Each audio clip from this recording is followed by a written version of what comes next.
tangan yang meriah. Haleluya. Kita berdoa. Kami menaikkan pujian dan syukur kepadamu ya Allah kami. Engkau adalah Allah yang dahsyat dan luar biasa. Allah yang telah menolong menyertai kami. Allah yang telah memelihara kami.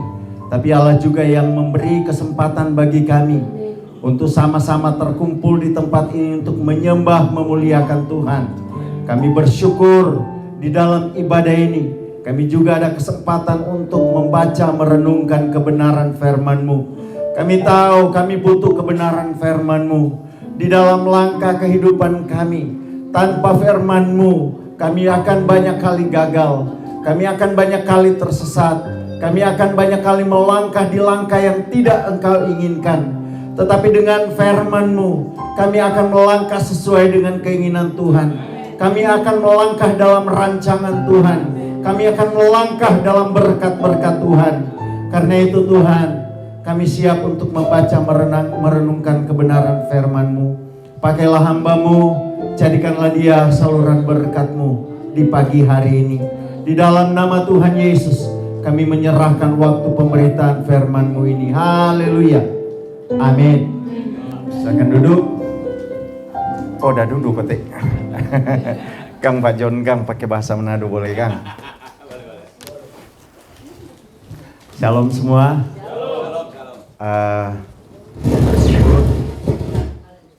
Bersyukur kembali bisa ada di tempat ini kali kedua ya. Pak John, saya bisa melayani firman Tuhan di tempat ini. Terima kasih Bu Gembala, Pak Gembala yang memberi kesempatan yang luar biasa ini kepada saya. Suatu kehormatan yang besar bisa melayani di tempatnya gubernurnya GGP. Ya, karena kalau ketua daerah itu gubernur dalam lingkup GGP. Karena itu saya selalu memanggil dengan Pak Gub dan Bu Gub. Ya. Suatu kehormatan yang luar biasa. Saya sebenarnya menyiapkan khotbah yang lain, tapi di tempat duduk seperti saya didorong untuk mengganti topik khotbah. Jadi hari ini saya mengganti topik khotbah tidak sesuai dengan keinginan saya, dan saya tahu ini adalah keinginan Tuhan. Amin. Mari kita sama-sama membuka Alkitab di dalam kitab Efesus pasal 4 ayat 1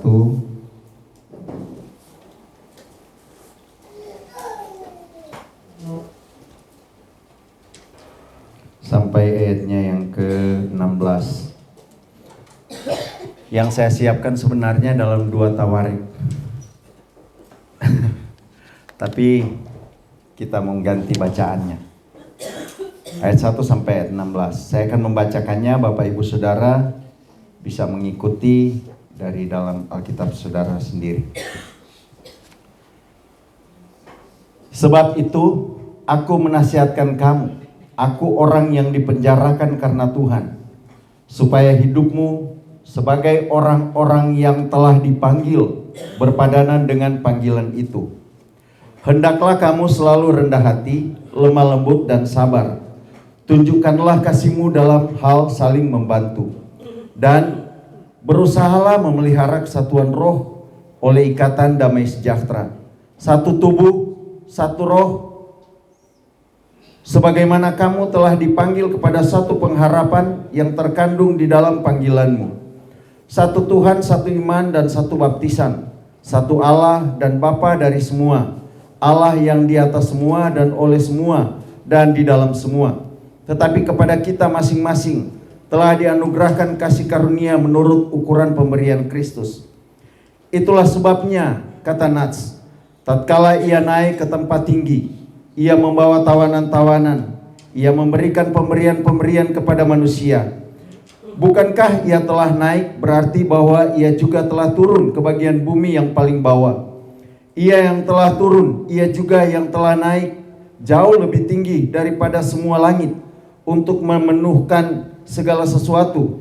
Dan ialah yang memberikan baik rasul-rasul maupun nabi-nabi, baik pemberita-pemberita Injil maupun gembala-gembala dan pengajar-pengajar, untuk memperlengkapi orang-orang kudus bagi pekerjaan pelayanan, bagi pembangunan tubuh Kristus, sampai kita semua telah mencapai kesatuan iman dan pengetahuan yang benar tentang anak Allah, kedewasaan penuh dan tingkat pertumbuhan yang sesuai dengan kepenuhan Kristus, sehingga kita bukan lagi anak-anak yang diombang-ambingkan oleh rupa-rupa angin pengajaran, oleh permainan palsu manusia dalam kelicikan mereka yang menyesatkan, tetapi dengan teguh berpegang kepada kebenaran di dalam kasih, kita bertumbuh di dalam segala hal ke arah Dia, Kristus yang adalah kepala.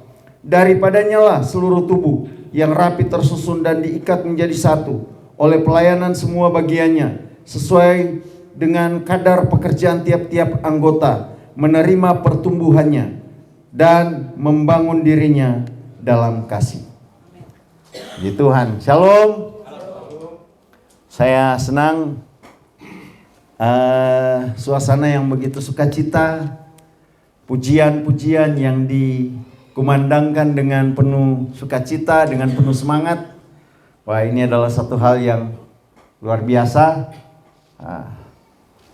Saya bangga berada di sini bersama-sama dengan kalian. Bapak Ibu Saudara yang saya kasihi dalam Tuhan,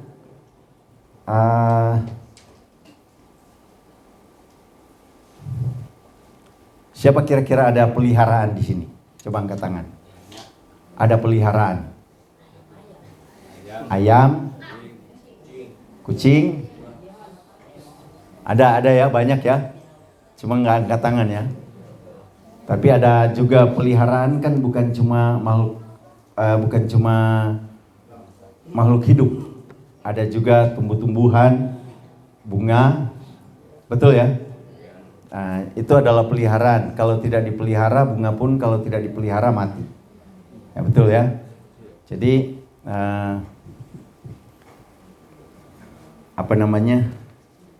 tapi semua peliharaan, semua maunya peliharaan itu bertumbuh. Amin.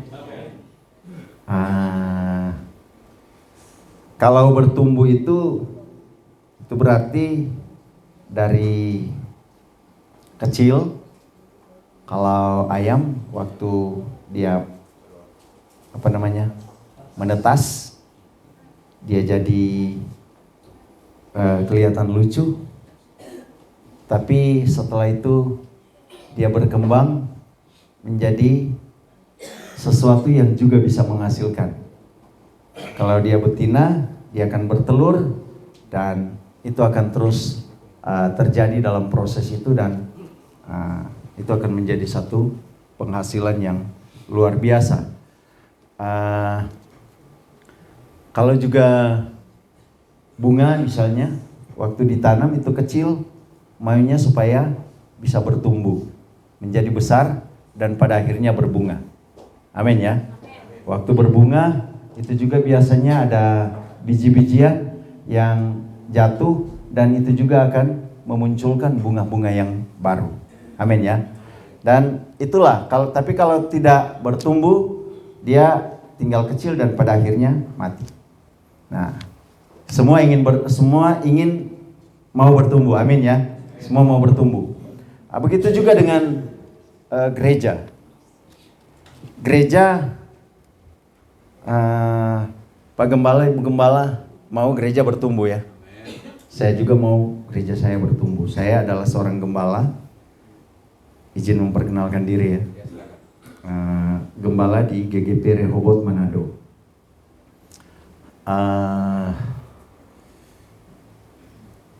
Istri saya namanya Leni Peter. Anak saya nama Peter, Java, Genesia, Ken, Basic. Berapa anak saya? Berapa ya? Berapa?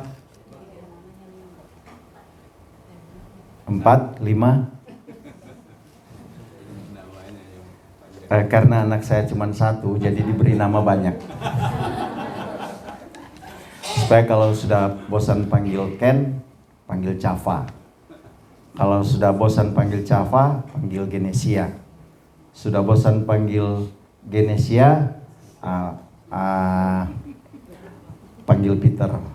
Jadi kalau di sekolah dia dikenal dengan Peter.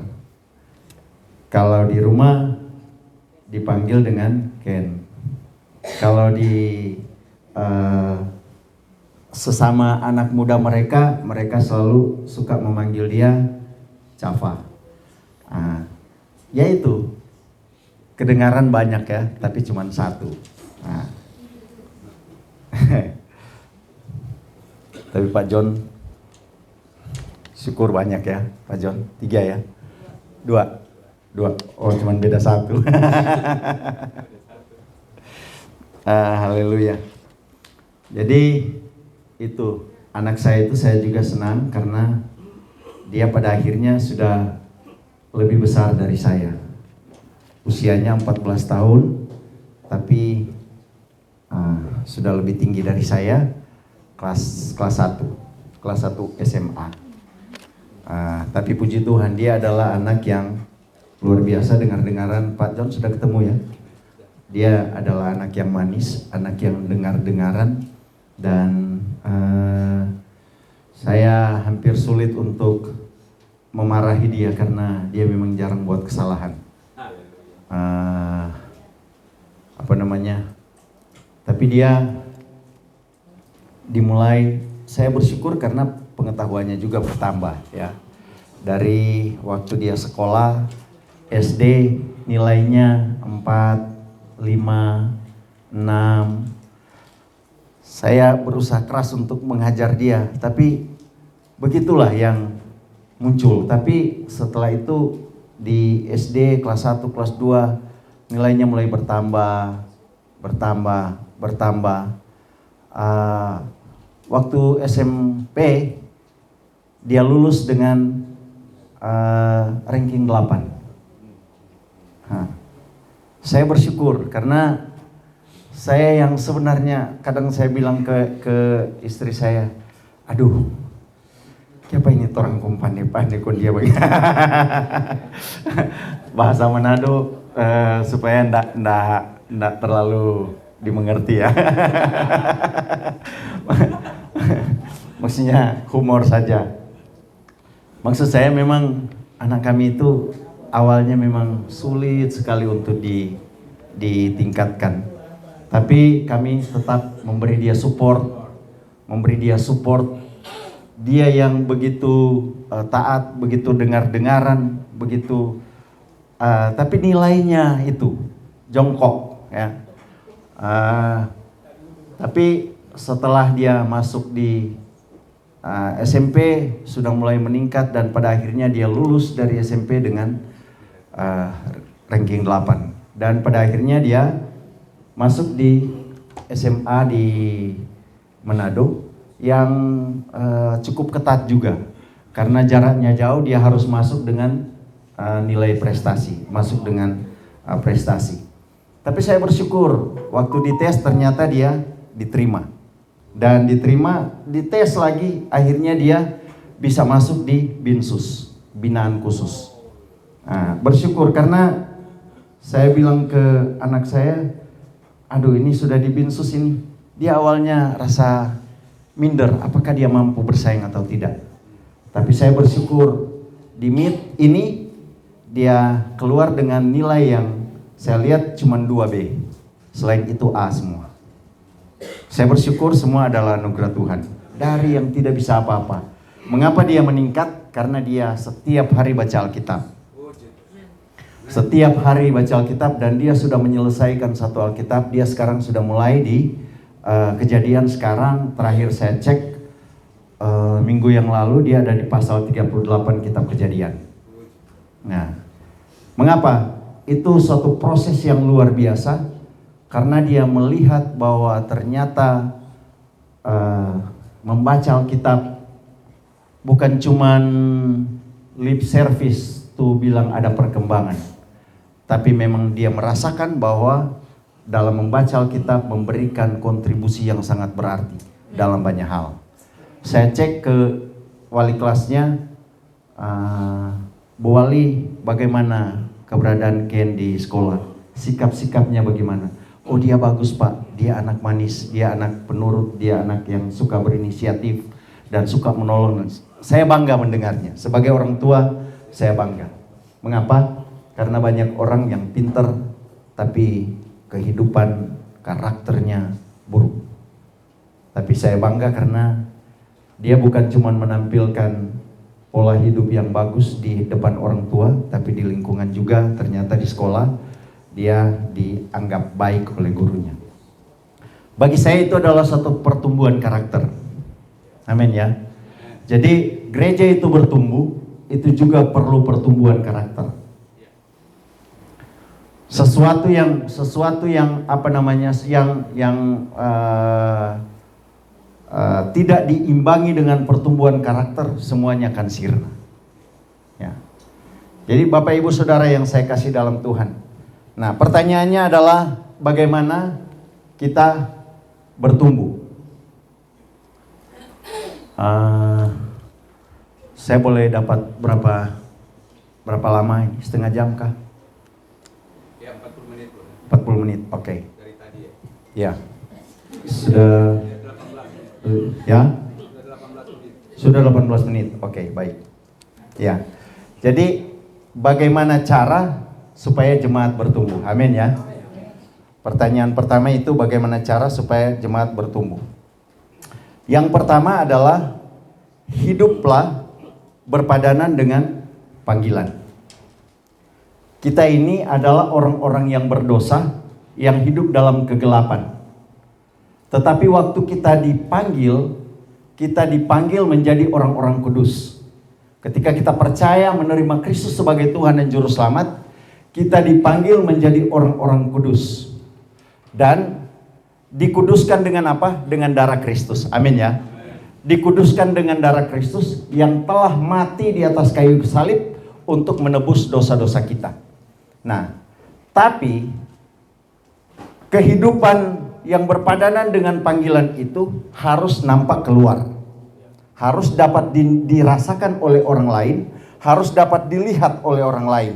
Bagaimana caranya? Yang pertama sebenarnya ada di dalam ayat 2. Hendaklah kamu selalu rendah hati, lemah lembut dan sabar. Tunjukkanlah kasihmu dalam hal saling membantu. Yang pertama ini. Pertama kita harus hidup rendah hati.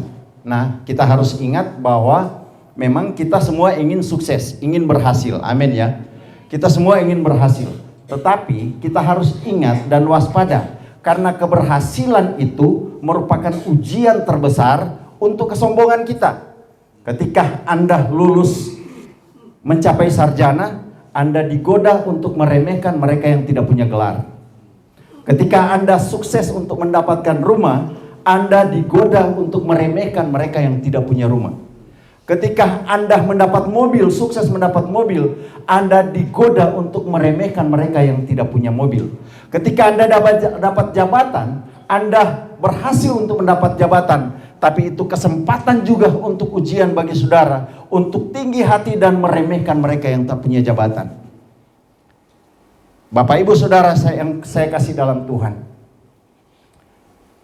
kalau kita bisa hidup rendah hati dengan semua hal yang Tuhan percayakan kepada kita, itu merupakan suatu kontribusi yang sangat berarti bagi lingkungan kita dan pada akhirnya akan menarik simpati. Amin ya. Yang kedua, bagaimana kita bisa hidup dalam berpadanan dengan panggilan? Rendah hati, yang kedua sabar. Kalau sabar, itu juga perlu kita teladani satu figur. Ada orang Cina di sini, coba angkat tangan. Ada? Nah, orang Cina sabar itu dalam saya kutip dari penyelidikan istri saya ya.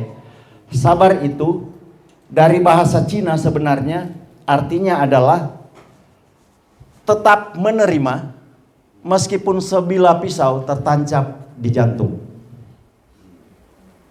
Susah enggak? Susah enggak? Susah ya? Tapi sebenarnya bukan susah. Itu mudah. Mengapa? Karena kalau pisau sudah tertancap di jantung, dia pasti mati. Menerima atau tidak menerima, dia sudah tidak bisa berbuat apa-apa. Betul tidak? Mau tidak sabar pun dia tidak bisa. Karena dia sudah mati. Karena pisau sudah tertancap di jantung. Tapi satu contoh kesabaran itu sebenarnya yang sempurna ditampilkan oleh Yesus. Sejak dia dilahirkan, dia sudah ditolak. Masih di kandungan. Mamanya pergi di satu hotel. Bukan hotel ya. Tempat persalinan tidak bisa, sudah penuh. Di rumah sini tidak bisa, sudah penuh. Di sini tidak bisa, sudah penuh. Sudah penuh, sudah penuh. Dan dengan terpaksa. Maria bukan sengaja untuk melahirkan Yesus di kandang. Tidak. Tapi dengan terpaksa, karena ditolak, dan harus melahirkan di kandang. Yesus melahirkan di kandang, dilahirkan di kandang. Kemudian, dalam proses hidupnya, dia sudah dihina. Siapa kamu? Kamu hanyalah anak orang miskin. Kamu hanyalah anak tukang kayu. Ayahmu kami kenal, orang tuamu kami kenal. Siapa kamu? Itu suatu situasi di mana dia direndahkan sebagai orang yang tidak punya apa-apa. Dia difitnah dalam berbagai mujizat yang telah dia lakukan. Dia dituduh dengan hal-hal yang tidak dia lakukan. Dia menjadi orang yang harus pada akhirnya diadili. Dan pada akhirnya dia juga harus dianiaya. Disiksa dalam keadaan lemah setelah dicambuk, dalam keadaan tidak berdaya setelah dicambuk. Dia harus disuruh untuk memikul salib. Memikul salib harus dibawa ke bukit yang luar biasa untuk diangkat. Beratnya sebenarnya tidak berat menurut ukuran saya karena hanya 30 kilo. Ya. Salib itu hanya 30 kilo. Tapi dalam kondisi lemah, dalam kondisi setelah disiksa, dalam kondisi yang tidak memiliki tenaga, 30 kilo itu berat. Amin. Bayangkan itu. Ditambah lagi dengan secara psikologis, Yesus memikul salib. Dia tahu salib itu di mana dia akan digantung. Ini bukan untuk orang lain. Tapi saya membawa salib ini untuk digantung. Untuk menjadi tempat saya digantung. Ini berat tidak? Berat. Tapi di akhir hidupnya, apa yang dia bilang? Ya Bapakku, ampunilah mereka. Karena mereka tidak tahu apa yang mereka perbuat. Sabar tidak? Sabar tidak? Yesus sabar tidak? Sangat sabar. Dan firman Tuhan berkata, banyak orang bertanya mengapa Yesus belum datang. Mengapa dunia ini belum berakhir. Dan itu adalah kesabaran dari Tuhan kita Yesus Kristus untuk memberi kesempatan supaya semua orang bisa bertobat. Amin ya. Dan Allah kita adalah Allah yang luar biasa, yang bukan hanya kita eluk-elukan kuasanya, tetapi menjadi teladan hidup kita ketika ada di dalam dunia. Dia betul-betul memberi teladan bagaimana kita harus sabar. Ya, jangan kita hanya mungkin melihat orang lain tidak sempat melihat kita dan acuh, kita mulai berpikir, kenapa dia marah ke kita? Nanti saya akan balas dia. Jangan begitu ya. Jangan begitu. Mungkin dia tidak sempat menengok karena bebannya terlalu berat. Karena masalahnya banyak. Dan juga karena mungkin dia memikirkan banyak hal yang memungkinkan dia tidak menengok saudara, bukan karena dia benci atau marah. Karena itu kalau terjadi miskomunikasi seperti ini, tidak perlulah untuk marah. Bersabarlah. Kalau cuman dengar-dengar fitnahan, dengar-dengar hinaan, dengar-dengar apapun yang saudara sedang dengar, ingat, Yesus sudah memberi teladan. Tetap sabar dan tetap menerima. Amin. Tetap sabar dan tetap menerima. Dan yang ketiga dalam bagaimana kita hidup berpadanan dengan panggilan Kristus itu adalah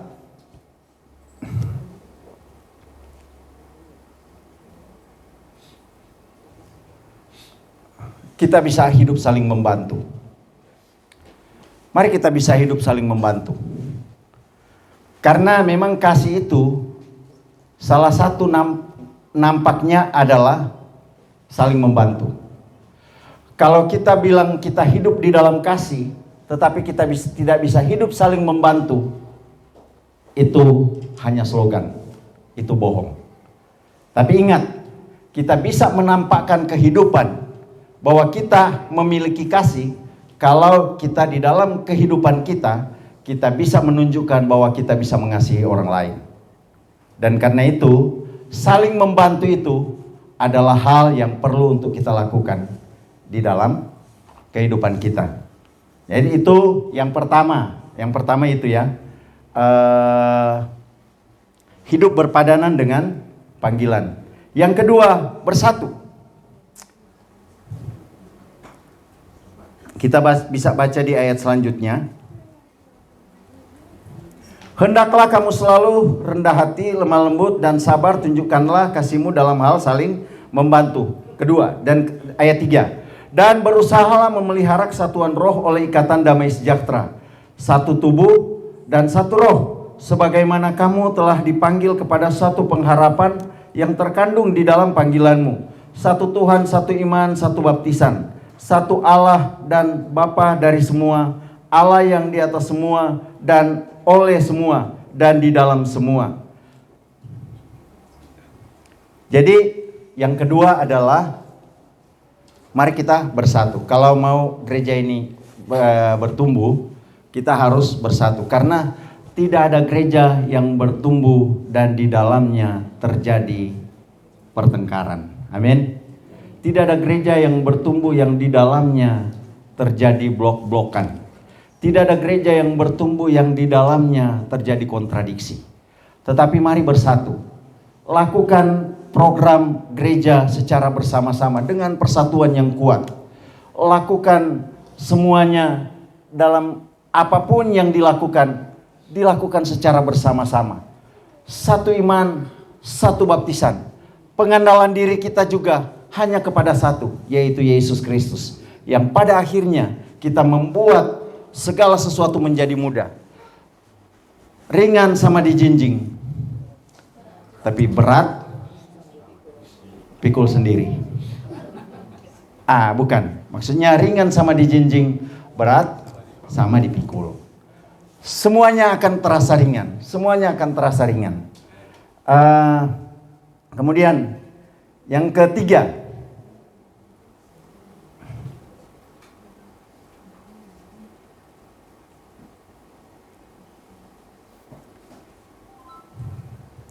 ini penting.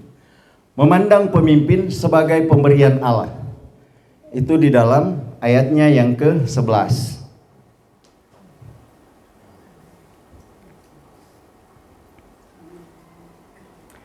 Dan ialah yang memberikan baik rasul-rasul maupun nabi-nabi, baik pemberita-pemberita Injil maupun gembala-gembala dan pengajar-pengajar, untuk memperlengkapi orang-orang kudus bagi pekerjaan pelayanan, bagi pembangunan tubuh Kristus. Nah, ini yang perlu kita tahu, perlu untuk diketahui. Karena Allah mengangkat pemimpin supaya pemimpin itu pada akhirnya dapat memperlengkapi dan memberikan pertumbuhan. Amin ya. Jadi siapapun yang diangkat oleh Allah, lihatlah dia sebagai pemberian Allah. Mungkin ada yang lebih kaya dari pemimpin itu. Tapi seberapa besar pun kekayaanmu, taatlah kepada pemimpinmu dengan melihatnya sebagai pemberian Allah. Mungkin Anda lebih tinggi gelarnya, pendidikan saudara jauh lebih tinggi dari pemimpinmu. Tetapi kalau dia diangkat oleh Tuhan, semua harus melihat bahwa dia adalah pemberian Allah yang harus dihormati, dihargai, dan ditaati. Ini penting. Banyak sekali kehancuran gereja karena telah menganggap bahwa pemimpinnya tidak perlu lagi didengar. Pemimpinnya tidak perlu dihormati. Pemimpinnya tidak perlu dihargai. Dan pada akhirnya membuat kegaduhan di dalam gereja, membuat perpecahan di dalam gereja, dan mengakibatkan gereja tidak bertumbuh dan bahkan hancur. Salah satu penting di dalam pertumbuhan gereja adalah melihat pemimpin sebagai pemberian Allah yang harus dihormati, yang harus dihargai, dan yang harus ditaati.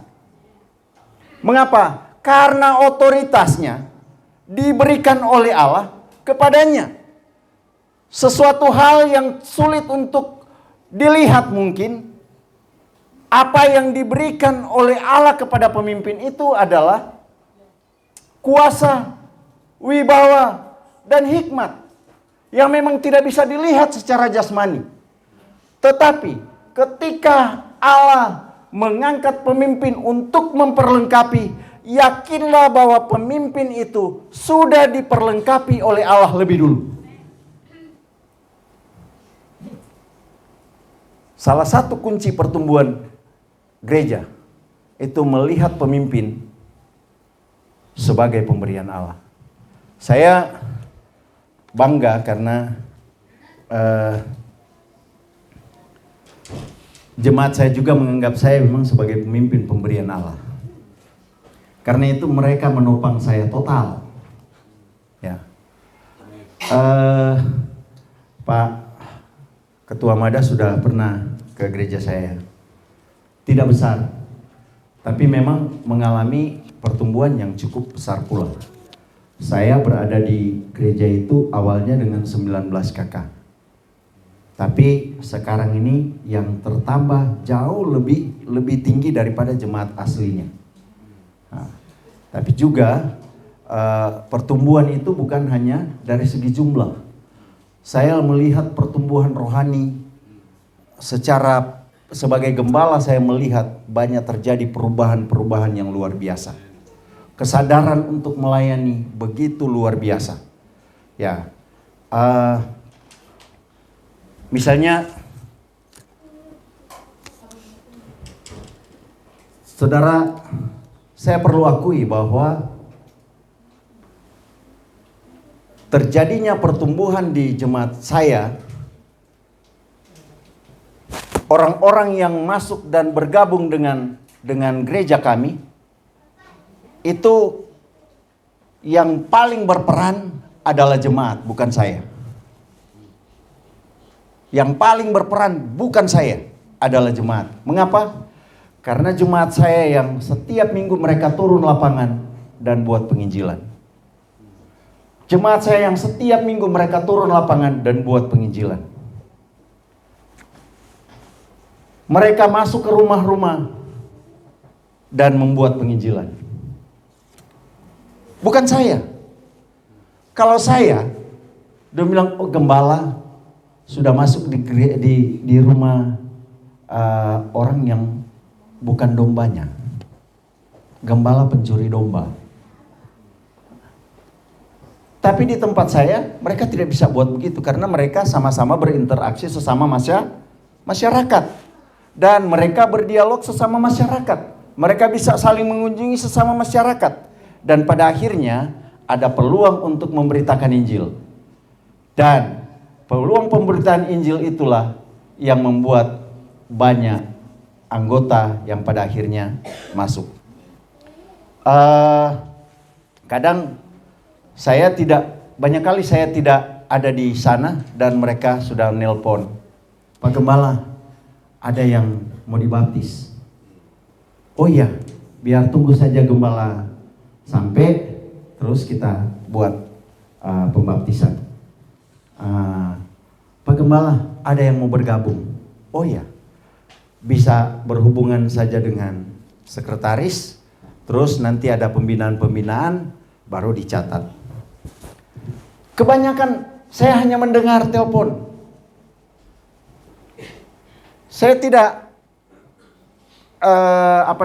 tidak harus saya ada di sana. Kadang saya seperti sekarang ini saya di Jakarta, tapi pelayanan di sana tetap jalan, penginjilan di sana tetap jalan. Kadang saya di Malaysia, saya dengar telepon, ada yang mau dibaptis. Saya di Brunei, saya dengar telepon, ada yang bergabung. Itu bukan saya. Jadi jemaat memiliki potensi besar untuk membawa pertumbuhan gereja, bukan gembala. Dan yang terjadi kepada saya di sana itu betul. Dari 100% yang bergabung itu mungkin cuma 2 dari saya. Ya. Lain daripada itu semua jemaat. Bukan saya. Tapi sangat bervariasi. Ada yang jemaat yang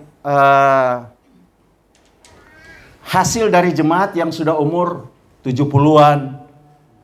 Ada yang jemaat yang sudah umur 50-an. Ada juga dari pemuda. Semua bervariasi.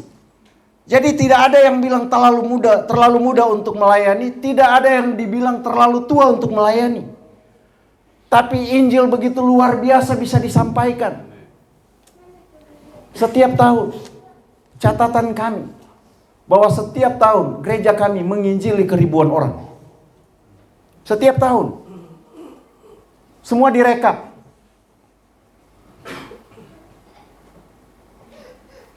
Dan setiap tahun menginjili ke ribuan orang.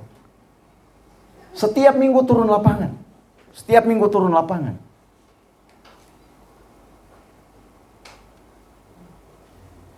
Kalau ini paling rendah yang mereka injili karena mereka tim kalau turun misalnya 20 orang. 20 orang di penginjilan tiap minggu. Itu kali 52 1000 lebih. Tapi paling sedikit itu 20. Ada kadang sampai 50. Kadang sampai lebih. Jadi penginjilan yang terjadi di gereja saya setiap tahun setelah direkap itu ribuan. Saya yang menginjili? Tidak. Saya bisa KKR mungkin 1 kali KKR di 200 orang. Tapi saya tidak bisa mengalahkan hasil dari penginjilan jemaat saya. Tidak bisa. Kekuatan pertumbuhan gereja bukan pada gembala, tapi pada jemaat. Saya tidak tahu kalau sama dengan Ibu Gembala, dengan Bapak Gembala. Ini evaluasi saya dalam gereja saya. Jadi yang saya maksudkan adalah jemaat, bantulah pemimpinmu untuk terjadi pertumbuhan gereja. Amin. Bantulah pemimpinmu untuk terjadi pertumbuhan gereja. Di jemaat saya, tidak semua turun lapangan. Tapi setiap mereka pulang, mereka gratis makan. Mengapa? Karena sudah ada keluarga dari jemaat saya yang menyiapkan untuk itu. Kadang mereka menyiapkan uang untuk makan rumah makan. Kadang mereka menyiapkan sendiri dan panggil tim untuk makan. Setiap mereka penginjilan. Ada yang memberi waktu yang lalu mereka memberi kontribusi karena memang kebanyakan tidak cukup mobil. Jadi mereka memberi kontribusi. Pakai saja kendaraan saya untuk penginjilan.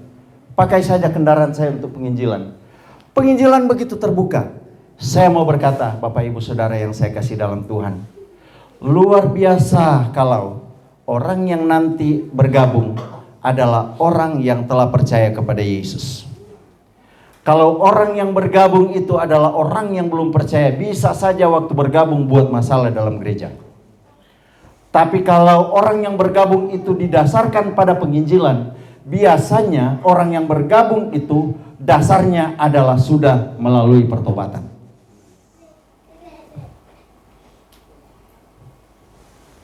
Beritakan Injil.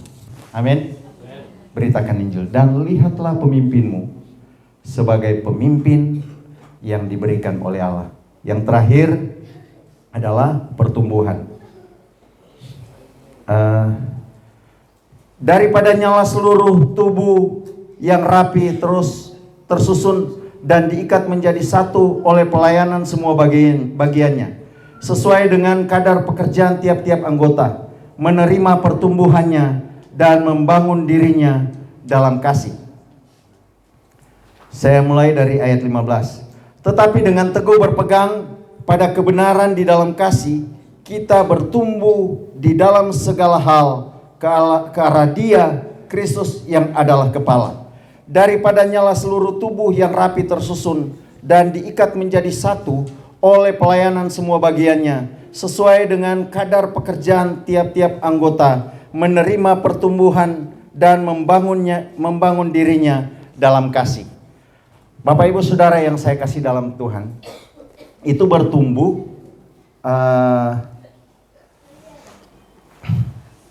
kalau kita lihat kamus, bertumbuh itu berarti hidup. Amin ya. Bertumbuh itu berarti hidup. Saya ada akuarium dan biasanya akuarium diberikan oksigen. Di situ ada ikan-ikan yang hidup.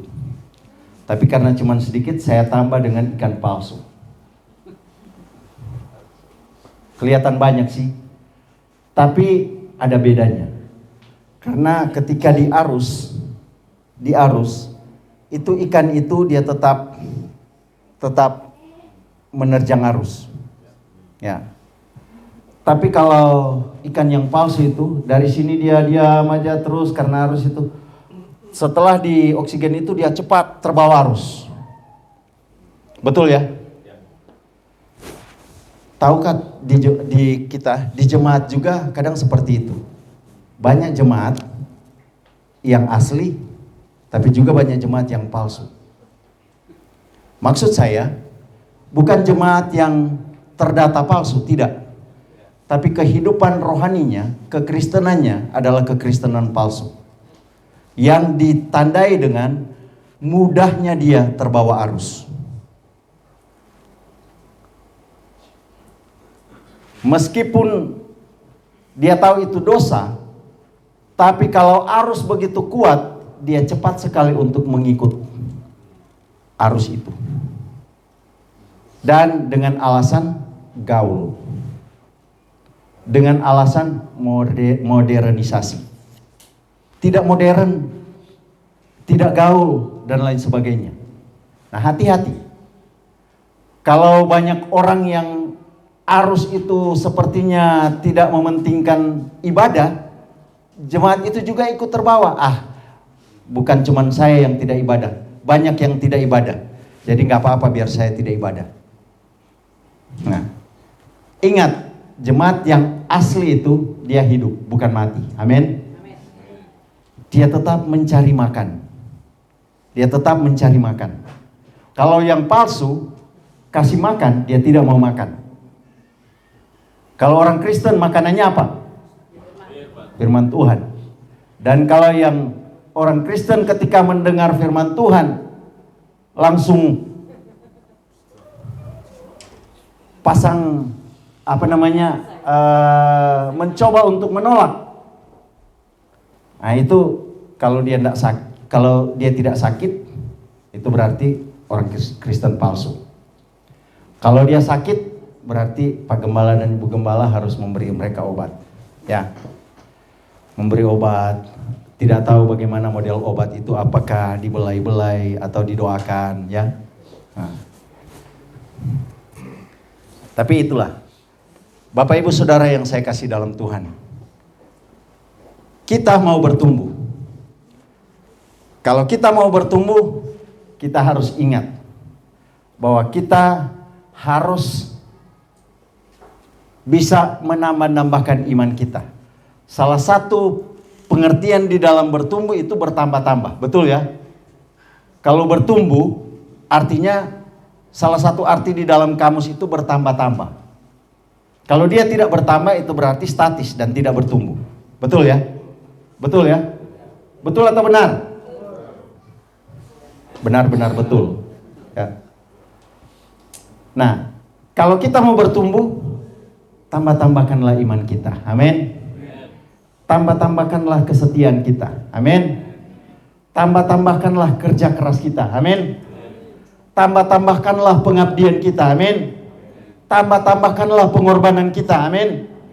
Tambah-tambahkanlah dedikasi kita. Dan semua itu akan membawa kita pada pertumbuhan. Tambah-tambahkanlah persatuan kita. Tambah-tambahkanlah kasih kita. Dan saya percaya gereja ini akan bertumbuh. Bapak Ibu Saudara yang saya kasih dalam Tuhan, saya belum sampai 40 ya Pak John ya? Oh lewat. Lewat berapa Pak John? Ada 47. 47. Nggak apa-apa, biar lewat 7 menit kalau memberitakan firman Tuhan tidak apa-apa ya. Amin. Amin. Tapi ingat, jemaat bertumbuh, jemaat yang harus bertumbuh, ingat bahwa poin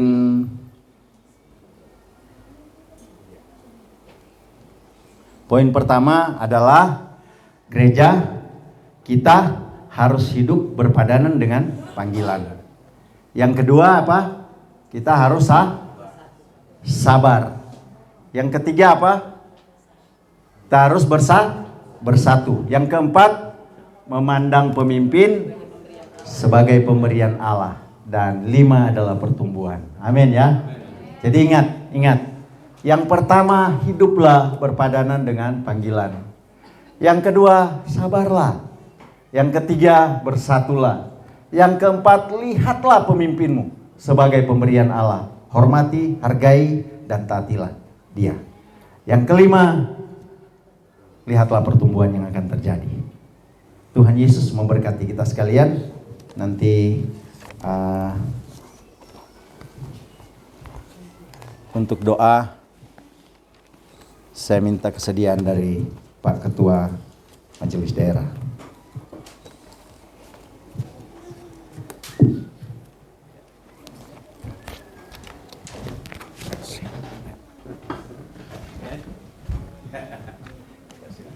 Baik, kita akan satu dalam doa. Bapa dalam surga, kami bersyukur kepadamu. Kasih-Mu yang sempurna menyempurnakan kami pada hari ini lewat firman yang sudah Tuhan taburkan lewat hamba-Mu, Pendeta Nofri, yang sudah Tuhan utus ke tempat ini memberkati jemaat ini. Tuhan, terima kasih, kami bersyukur untuk 5 hal yang kami sudah terima pada pagi hari ini, untuk supaya kami memenuhi panggilan kami di dalam panggilan dan pelayan sebagai anak-anak Tuhan. Harus penuh dengan kesabaran, dan kami harus masuk di dalam panggilan untuk kami bersatu. Amin. Tentunya supaya kami boleh menghargai dan menghormati yang Tuhan utus di dalam panggilan dan pelayanan. Amin. Untuk melihat pertumbuhan yang ada. Amin. Terima kasih Bapa, kami bersyukur atas semuanya, dan saat ini kami berdoa juga untuk hamba-Mu supaya di dalam tugas panggilan pelayanan dalam penggembalaan gereja atau GGP Rehoboth di Manado, mulai saat ini sebagaimana kami sudah mendengarkannya, akan ada pertumbuhan yang melipat gandakan lagi untuk jemaat-jemaat di sana, dan juga akan melipat gandakan pertumbuhan jemaat di sini. Amin. Karena kami sudah bersama-sama mendengarkan kebenaran firman. Tuhan, kami berdoa supaya hamba-Mu Pendeta Nofri senantiasa diberkati Tuhan. Amin. Keluarga juga diberkati Tuhan. Amin. Dan semua tugas pelayanan diberkati Tuhan. Bahkan kami berdoa selama tugas yang Tuhan percayakan untuk sementara waktu ada di DKI Jakarta, supaya Tuhan terus pimpin. Bahkan dalam rencana untuk ke Korea, Tuhan juga terus pimpin hamba-Mu ini. Ya. Kami berdoa supaya semua ada dalam tuntunan-Mu, dalam pemeliharaanmu. Ya. Engkau akan senantiasa menjaga langkahnya, bahkan keluarga. Tetap Engkau pagari dan malaikat-Mu, bahkan keluar masuk dalam perlindungan-Mu. Sampai akhirnya kami melihat bahwa segala sesuatu yang dikerjakan untuk kemuliaan bagi Amin. nama Tuhan. Terima kasih Bapa. Kami bersyukur bersama di tempat ini, dan jemaat di tempat ini dibawa ke arah yang Tuhan tetapkan, dan Amin. Tuhan memberkati. Amin. Demi nama-Mu kami berdoa dan bersyukur, demi nama Tuhan Yesus Kristus. Haleluya. Amin. Amin. Terima kasih. Terima kasih. Pak Menteri.